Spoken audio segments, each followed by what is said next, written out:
तो आइए सुनते हैं मुंशी प्रेमचंद की कहानियों का संग्रह मानसरोवर भाग 3 की और एक कहानी जिसका नाम है डिक्री के रुपये।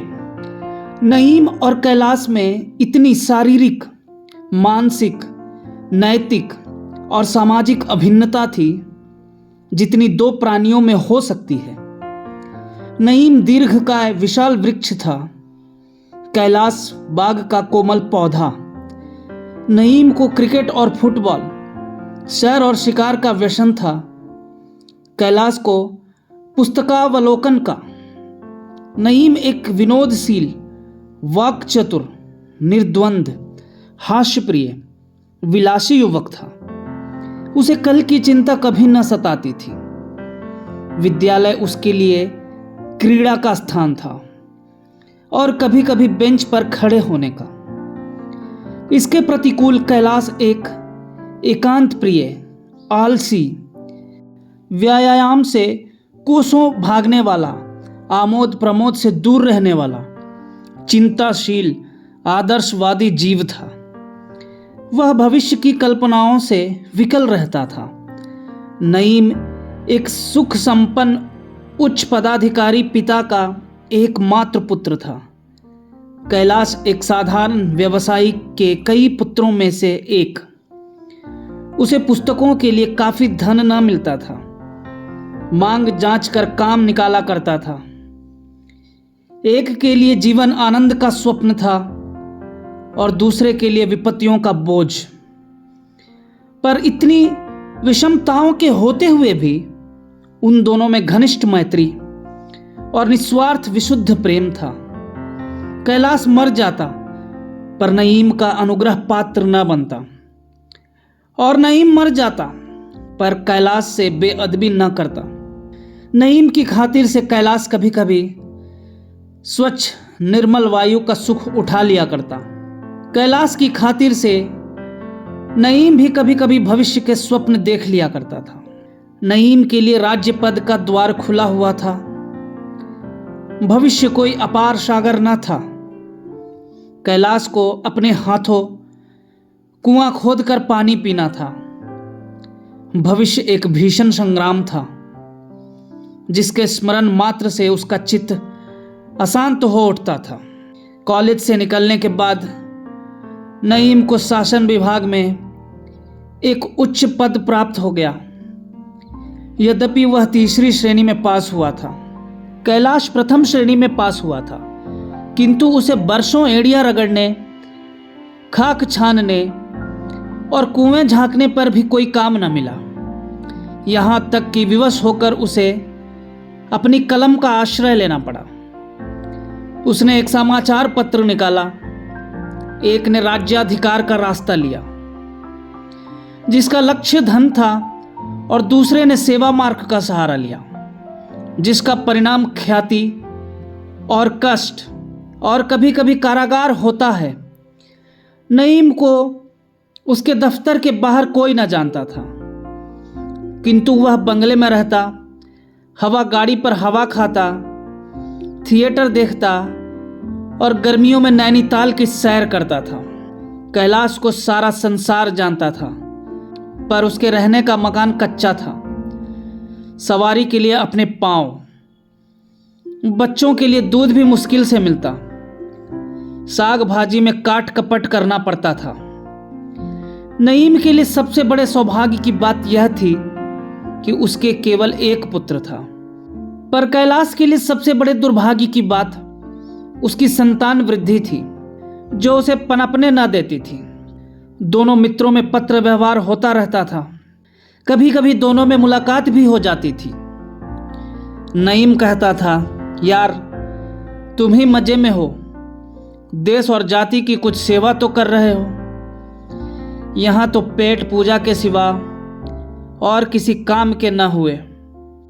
पर यह पेट पूजा उसने कई दिनों की कठिन तपस्या से हृदयंगम कर पाई थी और उसके प्रयोग के लिए अवसर ढूंढता रहता था।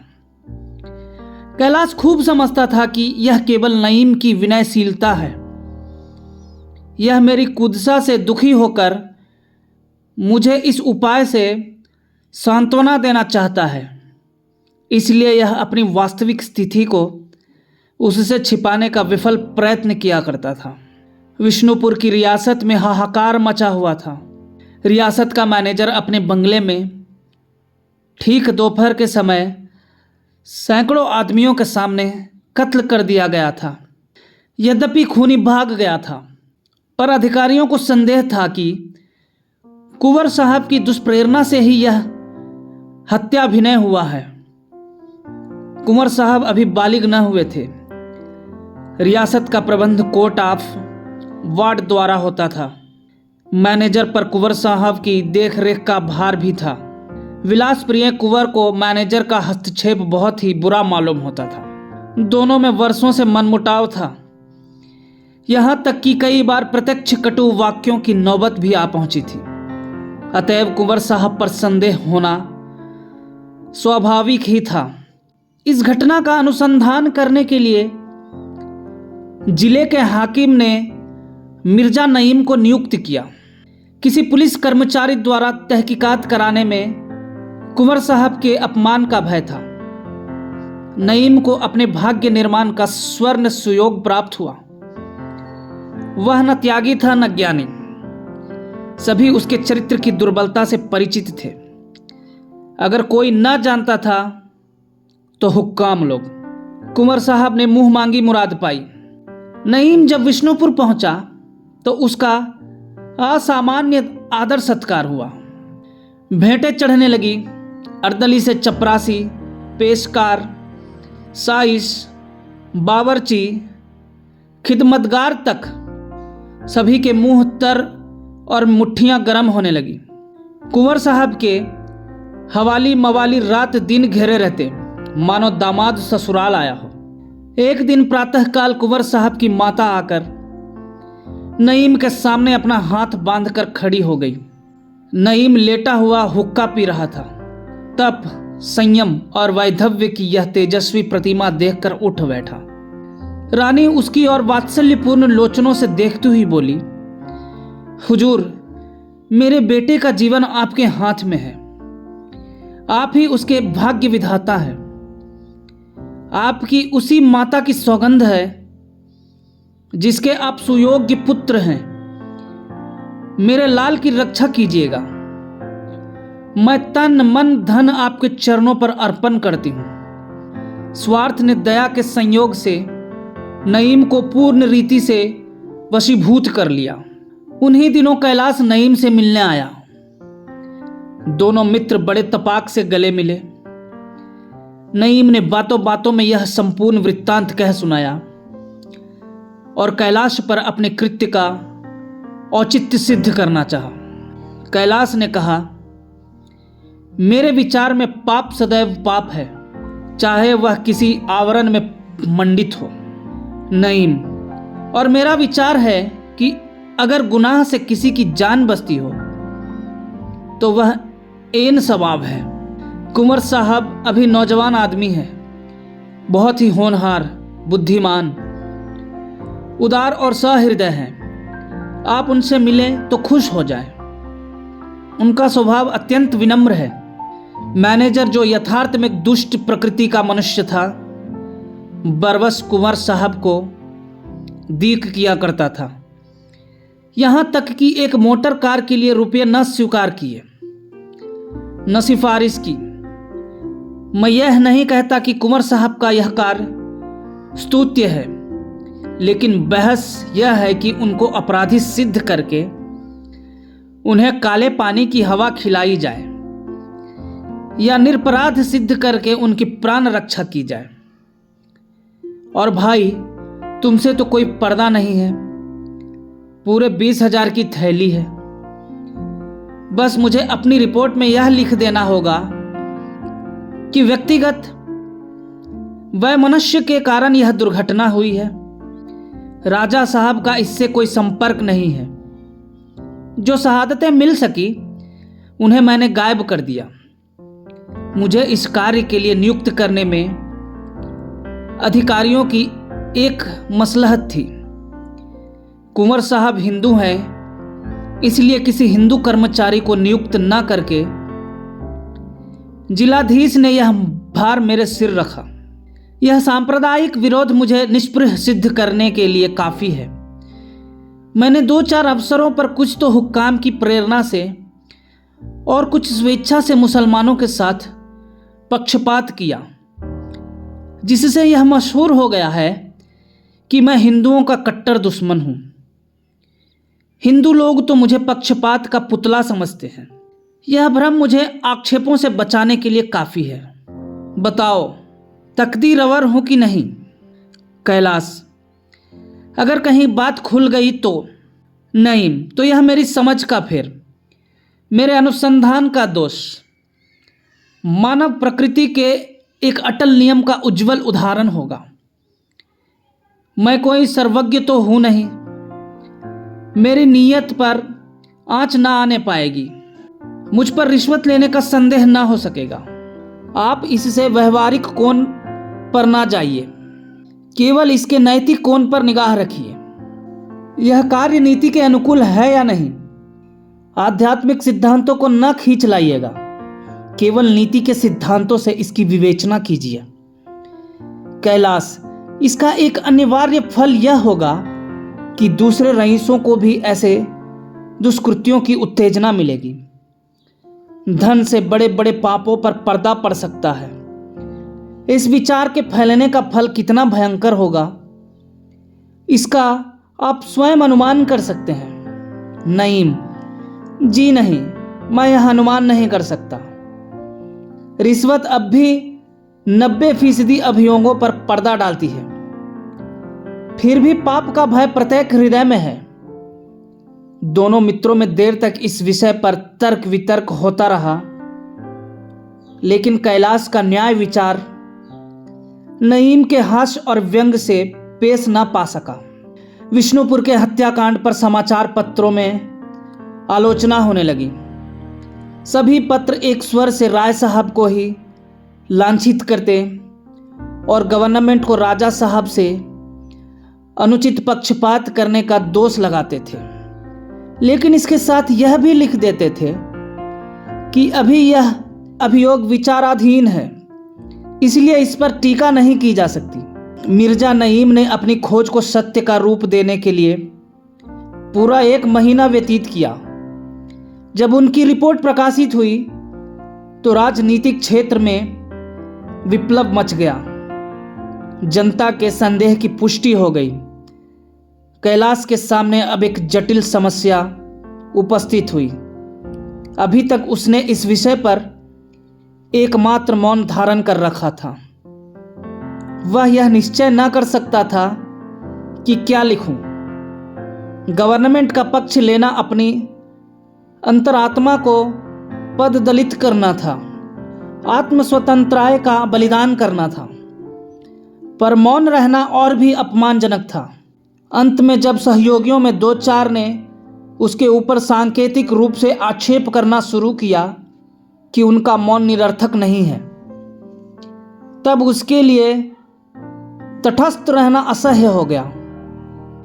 उसके वैयक्तिक तथा जातीय कर्तव्य में घोर संग्राम होने लगा। उस मैत्री को जिसके अंकुर 25 वर्ष पहले हृदय में अंकुरित हुए थे और अब जो एक सघन विशाल वृक्ष का रूप धारण कर चुकी थी, हृदय से निकालना हृदय को चीरना था। वह मित्र जो उसके दुख में दुखी और सुख में सुखी होता था, जिसका हृदय नित्य उसकी सहायता के लिए तत्पर रहता था, जिसके घर में जाकर वह अपनी चिंताओं को भूल जाता था, जिसके दर्शन मात्र ही से उसके आश्वासन, दृढ़ता तथा मनोबल प्राप्त होता था, उसी मित्र की जड़ खोदनी पड़ेगी। वह बुरी सायत थी जब मैंने संपादकीय क्षेत्र में पदार्पण किया, नहीं तो आज इस धर्म संकट में क्यों पड़ता। कितना घोर विश्वासघात होगा। विश्वास मैत्री का मुख्य अंग है। नईम ने मुझे अपना विश्वास पात्र बनाया है, मुझसे कभी पर्दा नहीं रखा। उसने उन गुप्त रहस्यों को प्रकाश में लाना उसके प्रति घोर अन्याय होगा। नहीं, मैं मैत्री को कलंकित न करूंगा। उसकी निर्मल कीर्ति पर धब्बा न लगाऊंगा, मैत्री पर वज्राघात न करूंगा। ईश्वर वह दिन न लाए कि मेरे हाथों नईम का अहित हो। मुझे पूर्ण विश्वास है कि यदि मुझ पर कोई संकट पड़े तो नईम मेरे लिए प्राण तक दे देने को तैयार हो जाएगा। उसी मित्र को मैं संसार के सामने अपमानित करूं, उसकी गर्दन पर कुठार चलाऊं? भगवान मुझे वह दिन न दिखाना। लेकिन जातीय कर्तव्य का पक्ष भी निरस्त्र न था। पत्र का संपादक परंपरागत नियमों के अनुसार जाति का सेवक है। वह जो कुछ देखता है जाति की विराट दृष्टि से देखता है। वह जो कुछ विचार करता है उस पर भी जातीयता की छाप लगी होती है। नित्य जाति के विस्तृत विचार क्षेत्र में विचरण करते रहने से व्यक्ति का महत्व दृष्टि में अत्यंत संकीर्ण हो जाता है। वह व्यक्ति को क्षुद्र, तुच्छ, नग्न कहने लगता है।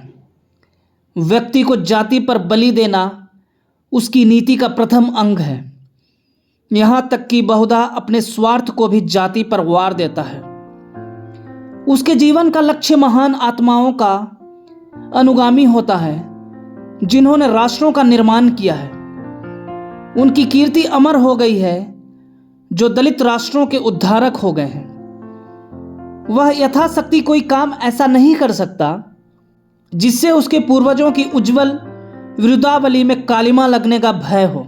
कैलाश राजनीतिक क्षेत्र में बहुत कुछ यश और गौरव प्राप्त कर चुका था। उसकी सम्मति आदर की दृष्टि से देखी जाती थी। उसके निर्भीक विचारों ने, उसकी निष्पक्ष टीकाओं ने उसे संपादक मंडली का प्रमुख नेता बना दिया था। अतएव इस अवसर पर मैत्री का निर्वाह केवल उसकी नीति और आदर्श ही के विरुद्ध नहीं, उसके मनोगत भावों के भी विरुद्ध था। इसमें उसका अपमान था, आत्मपतन था, भीरुता थी। यह कर्तव्य पथ से विमुख होना और राजनीतिक क्षेत्र में सदैव के लिए बहिष्कृत हो जाना था।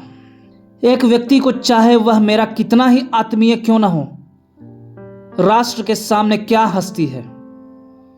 नईम के बनने या बिगड़ने से राष्ट्र पर कोई असर ना पड़ेगा, लेकिन शासन की निरंकुशता और अत्याचार पर पर्दा डालना राष्ट्र के लिए भयंकर सिद्ध हो सकता है।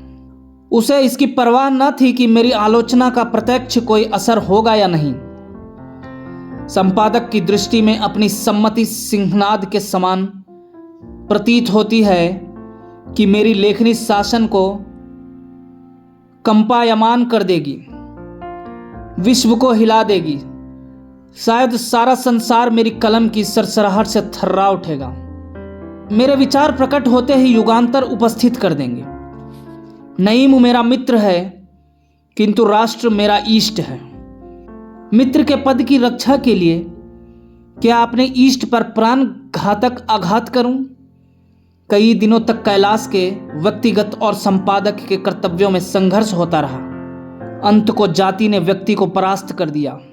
उसने निश्चय किया कि मैं इस रहस्य का यथार्थ स्वरूप दिखा दूंगा।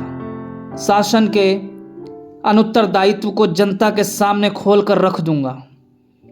शासन विभाग के कर्मचारियों की स्वार्थ लोलुपता का नमूना दिखा दूंगा। दुनिया को दिखा दूंगा कि सरकार किन की आंखों से देखती है, किन के कानों से सुनती है। उसकी अक्षमता, उसकी अयोग्यता और उसकी दुर्बलता को प्रमाणित करने का इससे बढ़कर और कौन सा उदाहरण मिल सकता है। नईम मेरा मित्र है तो हो, जाति के सामने वह कोई चीज नहीं है।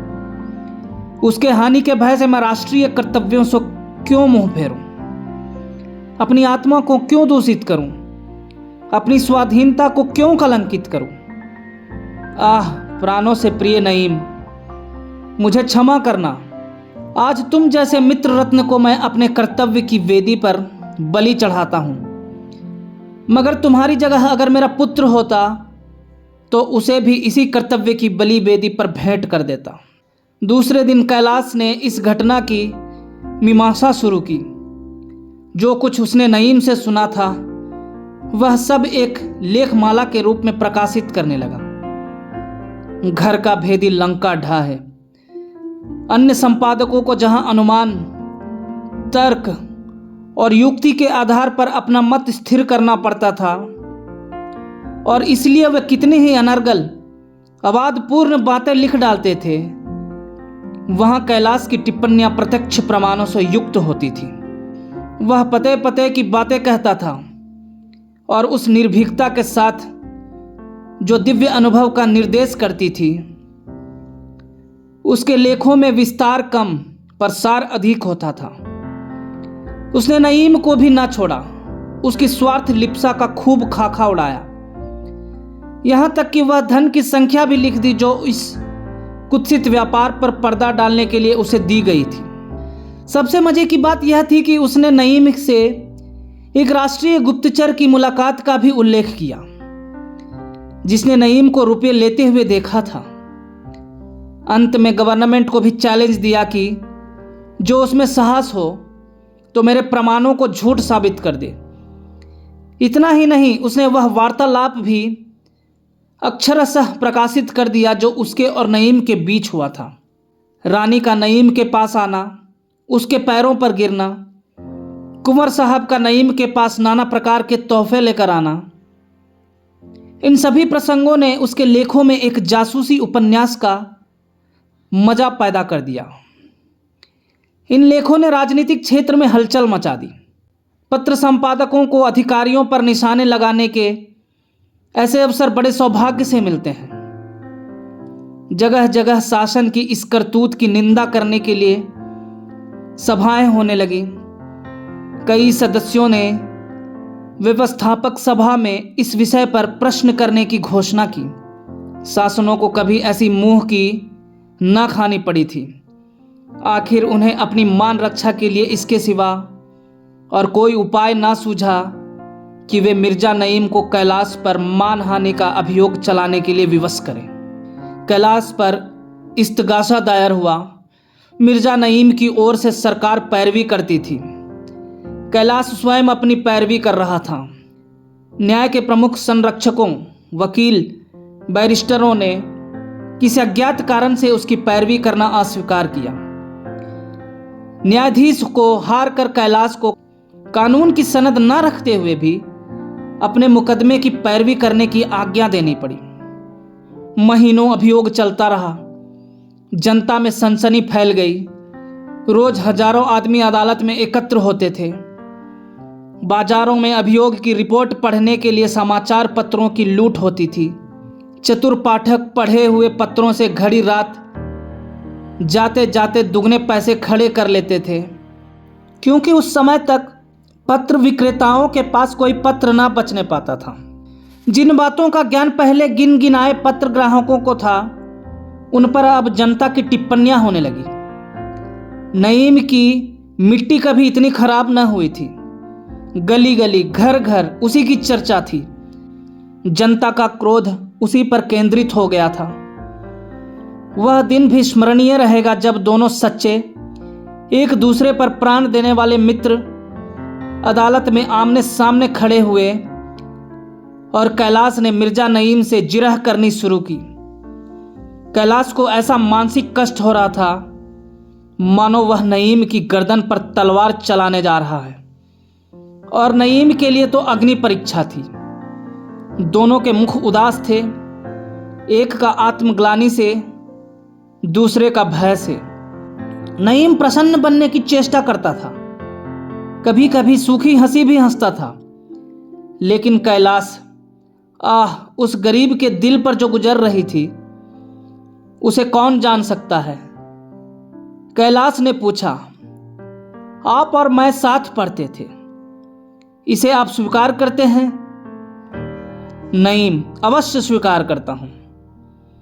कैलाश, हम दोनों में इतनी घनिष्ठता थी कि हम आपस में कोई पर्दा न रखते थे, इसे आप स्वीकार करते हैं? नईम, अवश्य स्वीकार करता हूं। कैलाश, क्या उस समय आपने मुझसे यह नहीं कहा था कि कुंवर साहब की प्रेरणा से यह हत्या हुई है? नईम, कदापि नहीं। कैलाश, आपके मुख से ये शब्द नहीं निकले थे, कि 20,000 रुपये की थैली है। नईम जरा भी न झिझका, जरा भी संकुचित न हुआ। उसकी जबान में लेस मात्र भी लुकनत न हुई, वाणी में जरा भी थरथराहट न आई। उसके मुख पर अशांति, अस्थिरता या असमंजस का कोई भी चिन्ह न दिखाई दिया। वह अविचल खड़ा रहा। कैलाश ने बहुत डरते डरते यह प्रश्न किया था।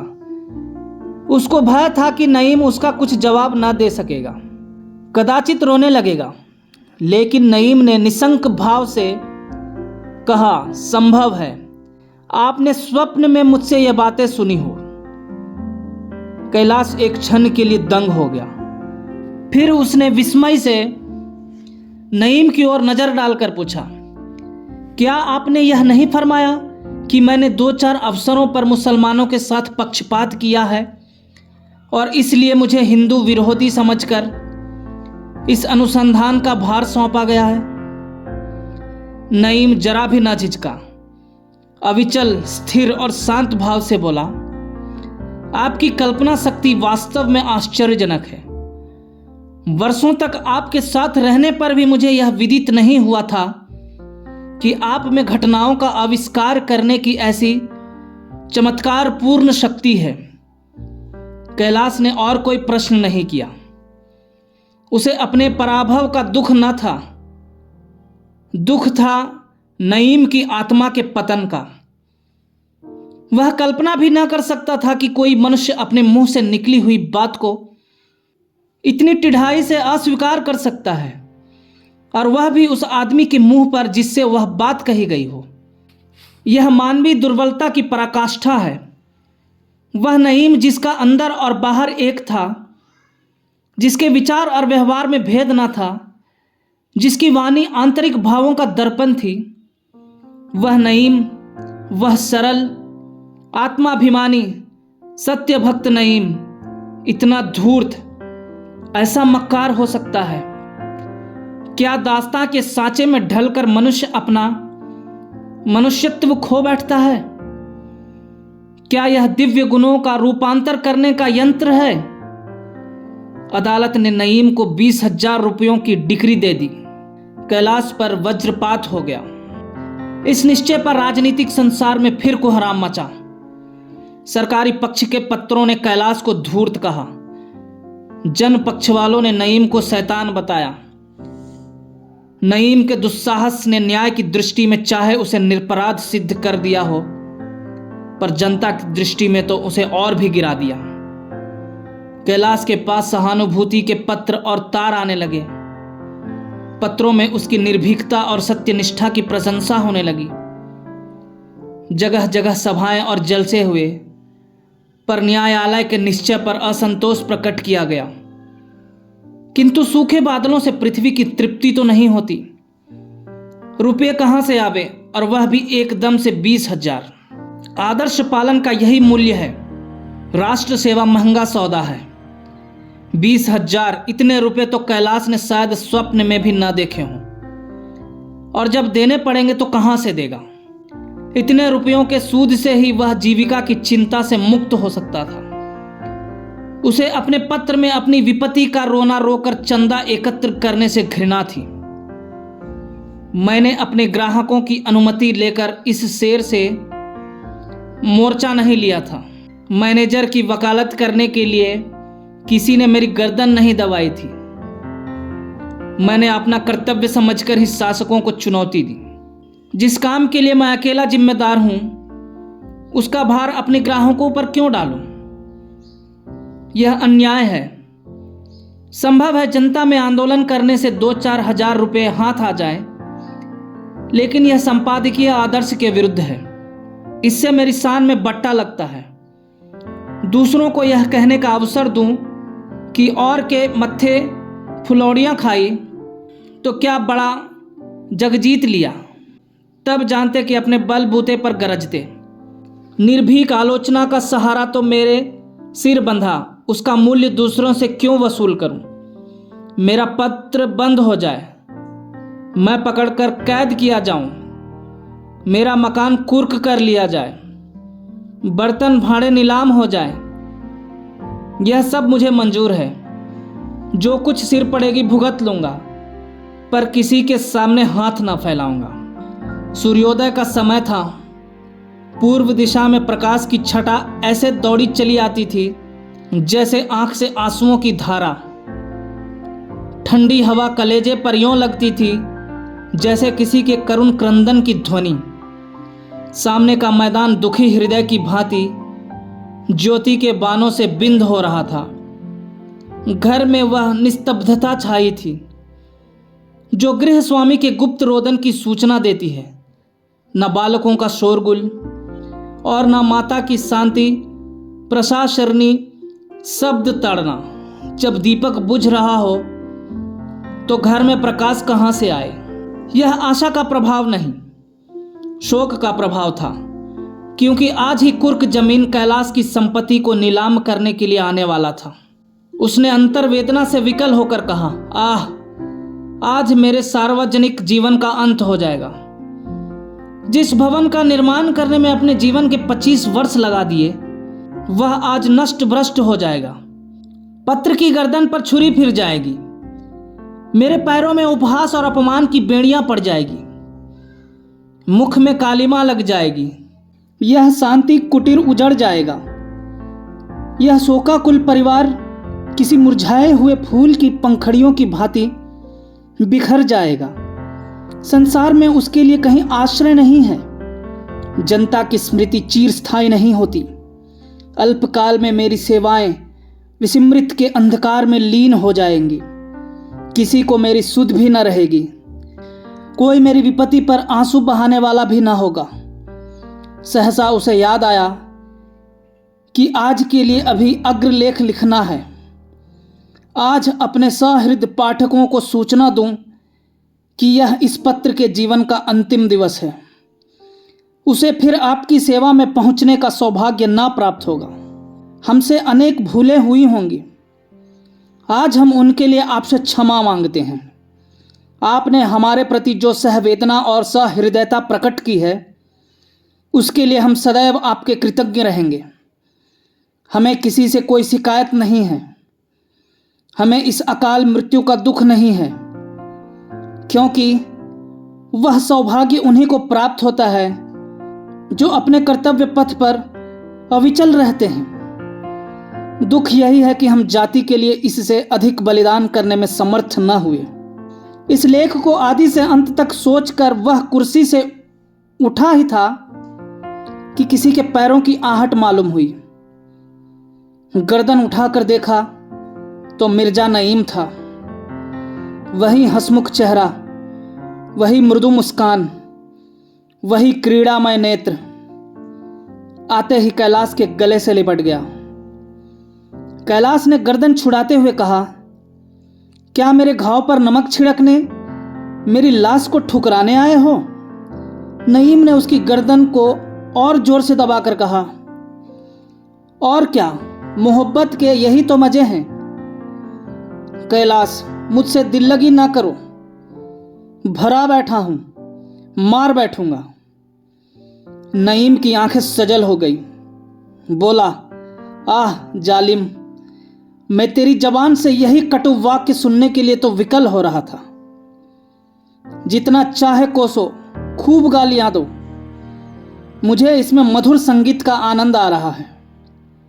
कैलाश, और अभी जब अदालत का कुर्क अमीन मेरा घर बार नीलाम करने आएगा तो क्या होगा? बोलो, अपनी जान बचाकर तो अलग हो गए। नईम, हम दोनों मिलकर खूब तालियां बजाएंगे और उसे बंदर की तरह नचाएंगे। कैलाश, तुम अब पीटोगे मेरे हाथों से जालिम। तुझे मेरे बच्चों पर भी दया ना आई। नईम, तुम भी चले मुझी से जो राज माने।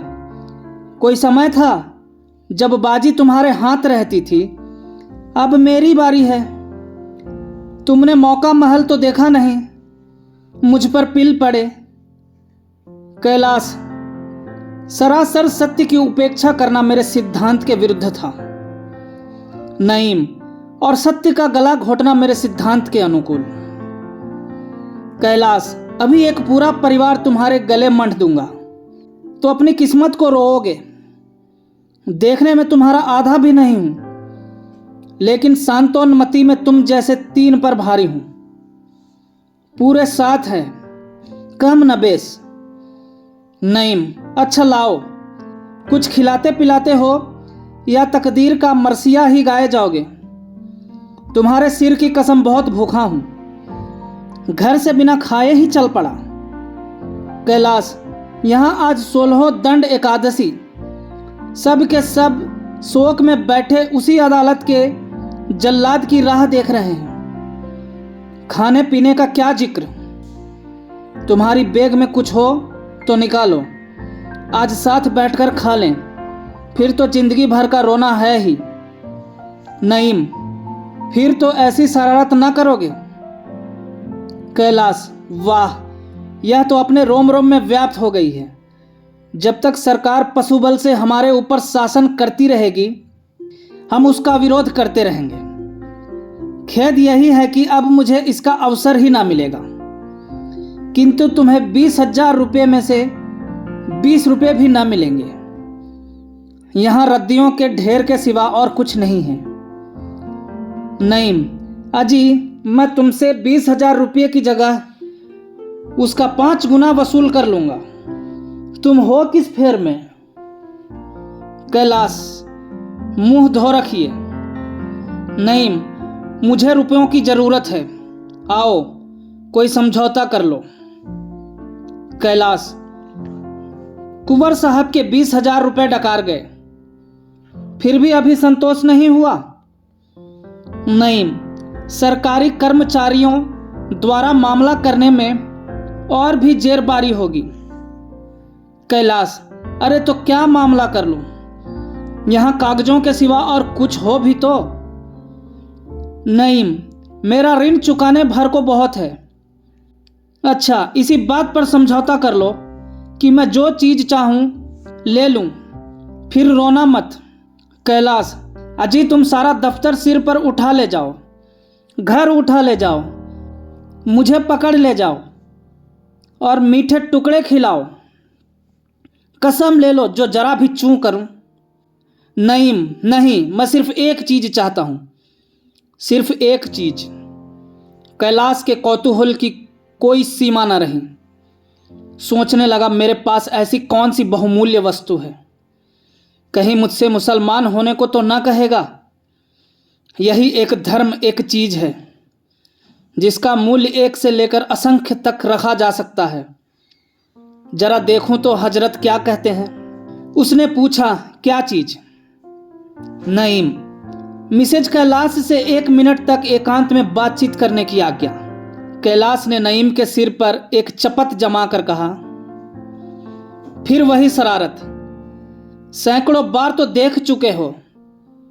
ऐसी कौन सी इंद्र की अप्सरा है। नईम, वह कुछ भी हो, मामला करते हो तो करो, मगर याद रखना एकांत की शर्त। कैलाश, मंजूर है, फिर जो डिक्री के रुपए मांगे गए तो नोच ही खाऊंगा। नईम, हाँ मंजूर है। कैलाश धीरे से, मगर यार, नाजुक मिजाज स्त्री है, कोई बेहुदा मजाक ना कर बैठना। नईम, जी, इन बातों में मुझे आपके उपदेश की जरूरत नहीं, मुझे उनके कमरे में ले तो चलिए।